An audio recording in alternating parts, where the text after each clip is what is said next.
දිනක් රජතුමා තම වැසියන්ගේ බුද්ධිය පරීක්ෂා කිරීම සඳහා අභියෝගයක් ප්‍රකාශයට පත් කළේය.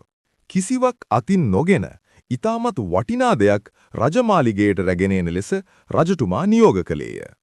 සොබාදහම පිළිබඳව තම දැනුම කෙරෙහි විශ්වාසය තබමින් ගොවියා ඒ සඳහා ඊට දක්ෂ විසඳුමක් සොයාගත්තේය. ගොවියා හිස් දෑතින්ම නමුත් වැඩි විශ්වාසයකින් යුතුව රජමාලිගයට පැමිණියේය. තමන් බීජ රෝපණය කළ බව පැවසූ ගොවියා අනාගතය යනු මිල කළ නොහැකි තෑග්ගක් බව රජුට පැහැදිලි කළේය.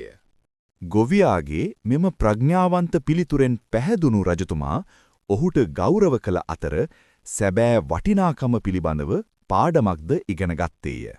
ගොවියා නැවතත් සිය කුඹුරට ගියේ සරල බුද්ධියේ ඇති ප්‍රබලත්වය පරපුරෙන් පරපුරට කියා දෙන කතාවක් ඉතිරි කරමිනි.